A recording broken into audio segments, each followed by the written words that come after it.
Testing, sound is okay, so let's start the video. Hello guys, in today's video I'm gonna be reorganizing my room.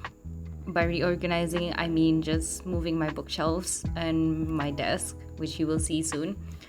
And the reason why I'm moving my bookshelves there to the side of my bed is because I'm moving my desk to where the bookshelves used to be, which is the area that I'm cleaning right now.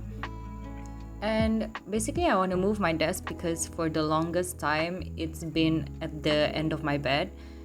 And I put it there originally because when I had COVID, I used to watch, I couldn't do anything besides watching Netflix, so I stayed on my bed the whole day.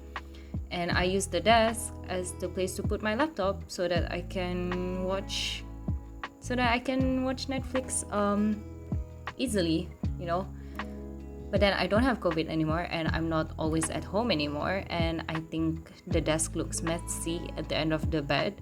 And so that's why I'm moving it right now. And I've actually never put my desk in that position, like in that area of my room before. And I'm sitting at it right now, so it's definitely a different feeling.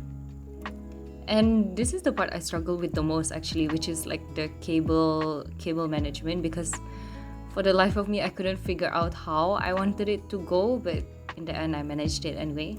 These drawers are basically like the drawers that I have by my desk, which is filled with items that I need or like always use. So for example, the first drawer holds all my miscellaneous items like scissors, staplers, sanitizers and all that. The second drawer has all my electronics, my USB, my earphones, my cables and all that. And yeah, it was really messy before, so I needed to reorganize this. And the third drawer, which you will see shortly, has books, which are basically like my journals and other journals. And now let's move on to my bookshelf tour. Alright, hello. So we have come to the part where I finally show what's on my shelves properly. So on the top, technically this is the top, but this is the top of the top. I just have some pictures that are in frames. And over here, I have my abacus from primary school because we had to learn how to use it. Then I have my lamps. This was a gift from a friend. And then my clock, a box full of stones for Batu Seremban, which I never played with. And then here is things that I collected from high school. I took home a lot of things from high school, and a lot of them were from Interact Club, from IUD, from not from Bakat, I think. So mostly from IUD. So this was the plate, and this is the sign that we painted for Italy. This is supposed to be like an Italian plate, and this is a city in Italy. Or was it Mexico? No, I don't really remember now. Is this for Italy or Mexico? I'm so sorry, but it's for one of the countries. I've forgotten. But the maracas are obviously from Mexico. This one even has a little chili, jalapeno painted on it. And then, if any of my 6R people are watching, do you guys remember this turtle that we had in the first aid kit box? It broke one day, which is why it looks so messed up. It has so many cracks. But yeah, I still keep the turtle. I still keep the first aid kit box also. It's down there. And I think these keychains are from a classmate who went to who went to Thailand, and then she gave everyone like keychains. Basically, this row of my bookshelf is filled with standalone books. Like some of them are part of a series, but I only have one of them. So, for example, like some notable mentions, I guess. Here I have the Iliad, which I have not read. A lot of these books here I have not read actually because I already read enough for my literature classes, so I don't have time to read for leisure. So yeah, and then we have this book from one of my lecturers. I took it from her because she said we could. Then this was a gift from one of my friends, and this is also a gift from one of my friends. If you guys are watching and you guys remember, Town Boy and Kampung Boy and Jit Murad. These are the books that I bought for classes.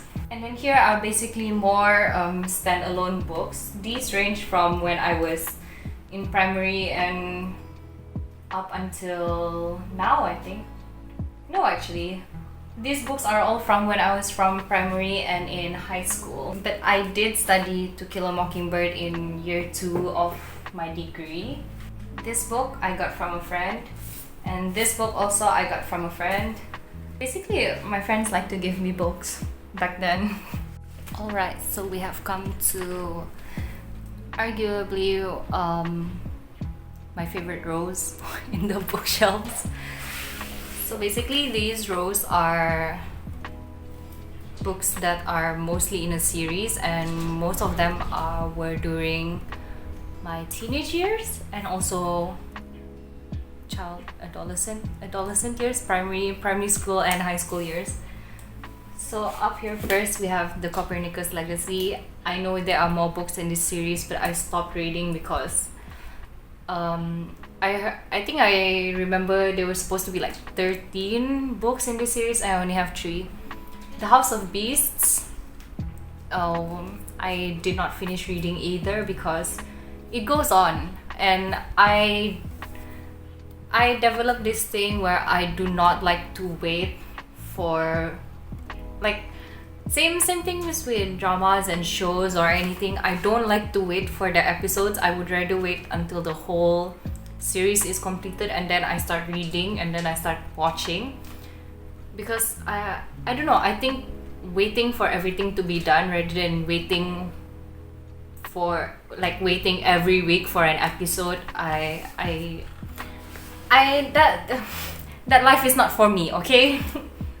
And then here we have The Land of Stories, which is written by Kurt from Glee. I only have 4 books here, but I did finish reading this series. It's just that the rest of the books I borrowed from a high school friend. If you're watching, you know who you are.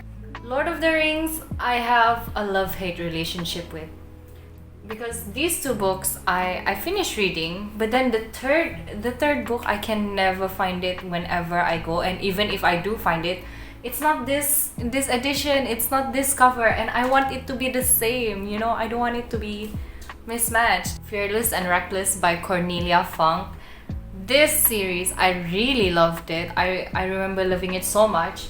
And there's supposed to be a 3rd book. I'm not sure if it actually came out, or like I never saw it anyway at a bookstore, so I stopped reading.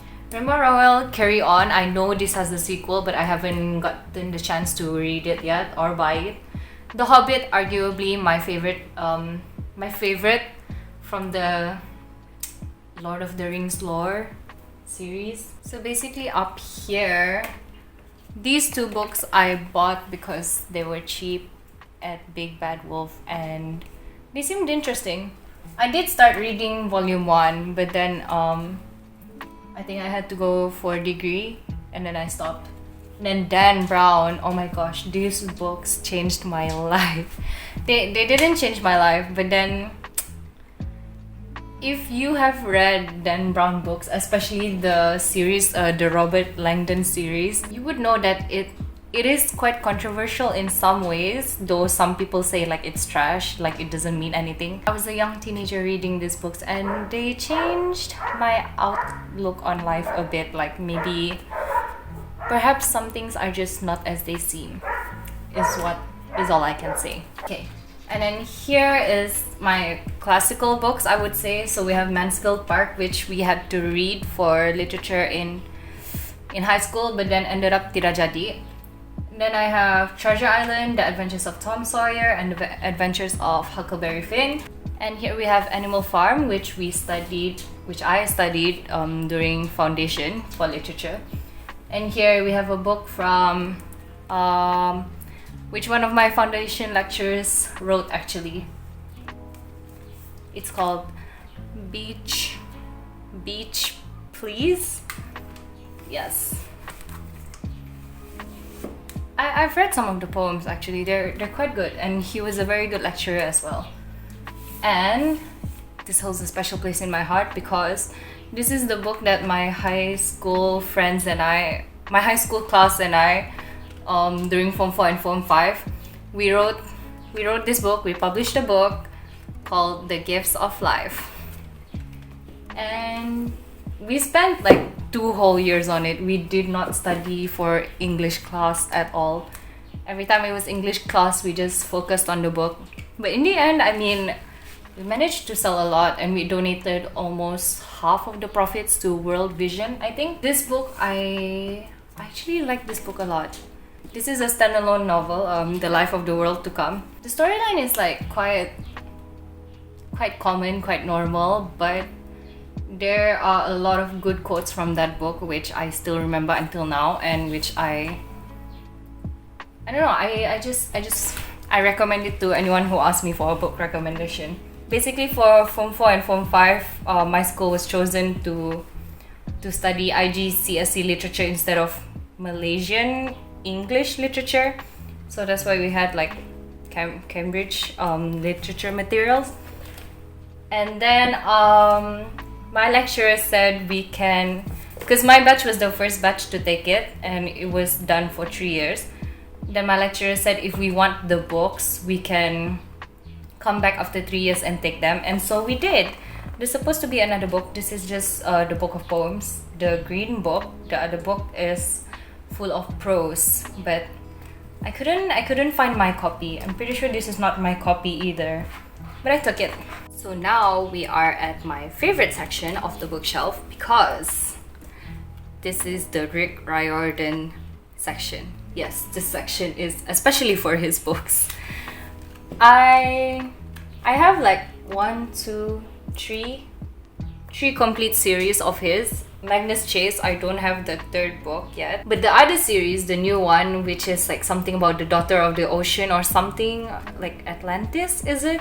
I do want to read that one. I'm gonna try and get the books in Sabah because I think books here are cheaper. I just wish they standardized the size because look at this. How am I supposed to arrange this nicely? Like, what is this size difference?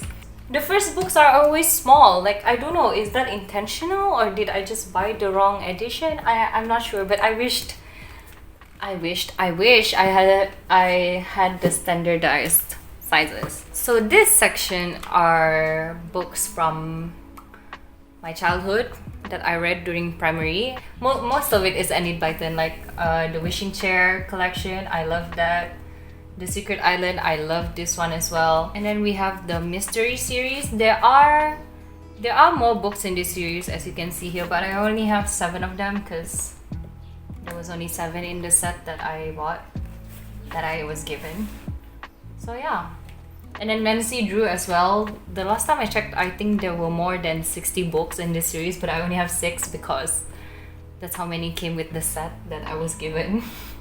And we have Diary of the Wimpy Kid, of course, classic. I mean, there are more than 3 also in the Diary of the Wimpy Kid series, but I only have 3 and I've only read 3. These were the books that defined my primary school years because these are the books that I would read and then I would go to school and then like fangirl about them with my primary school friends. Alright, we are now down to the last rows of the bookshelves.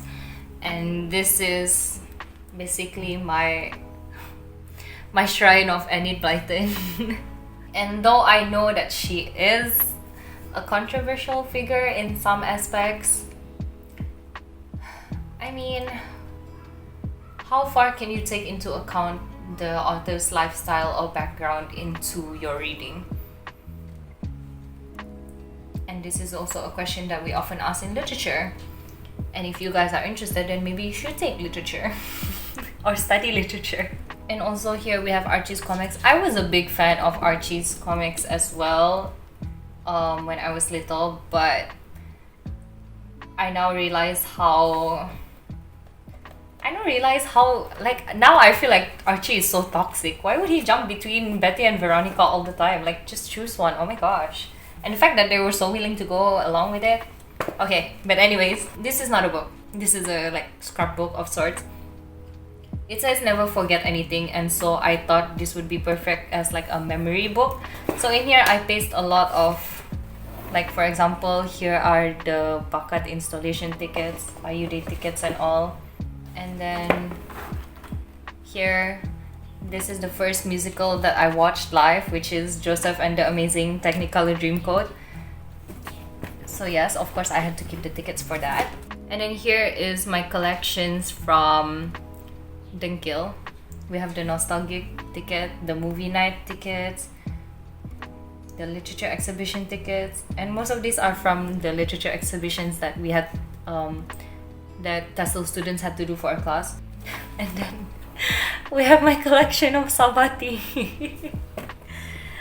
One of my friends gifted the whole set of sabati to me as a Christmas present once, and I didn't want to just like throw it away, so I kept all of the stickers here as a memorandum.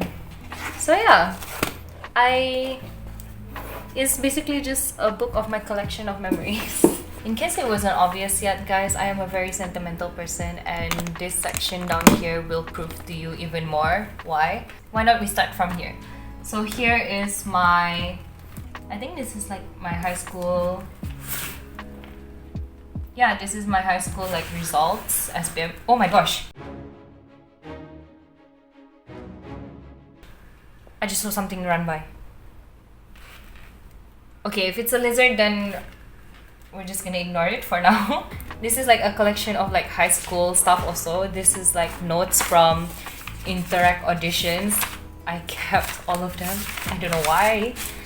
But yeah, Interact auditions. And then this is when me and a few other friends joined a competition, and we made like a safety pen. This is from Ray Camp. Oh my gosh, and these are choral scripts, like the choral scripts that I kept. The original copies, guys. So that was Fierce, and this is Ocean of Emotions. You can see how old it looks. Ocean of Emotions, and this is from the Nature one. And this is Money, one that we did in Form 2, I think. Yeah, I think this is the Form 2 one. Look at how old that looks. And then the first ever choral script that I owned, The Gifts of Life. So yeah, I don't know why I keep them. I just want them to be in my memory forever.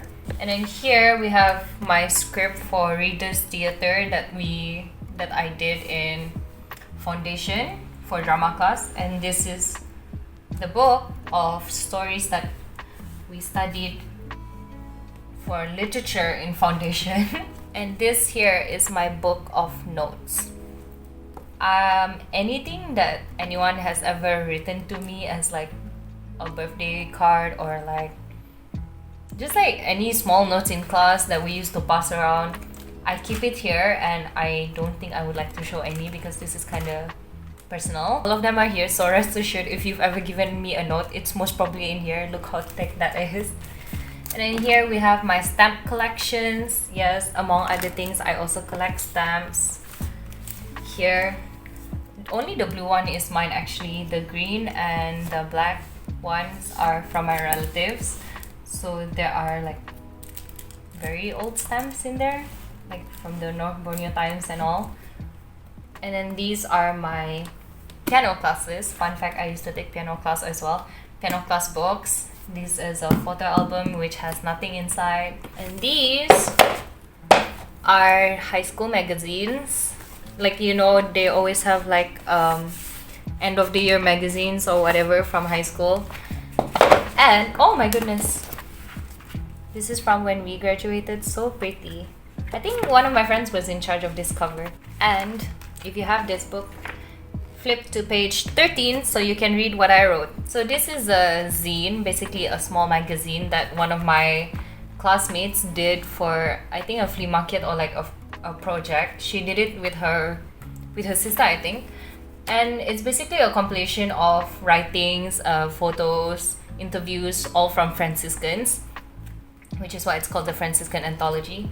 And there's no page numbers, but I did write something in here as well. It's part of the self-reflect writing section.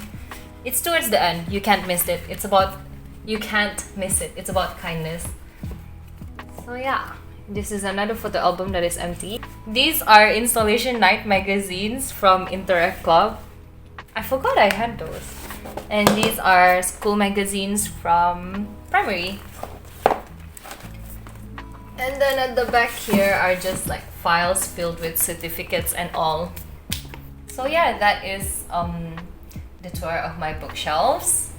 I hope it was entertaining enough. Do let me know if you want me to talk like about a certain book or like about a certain series. I don't know if it would cater to a large audience or if a lot of people would actually be interested. But I mean, as a literature student, in case you guys don't know, I'm a literature student.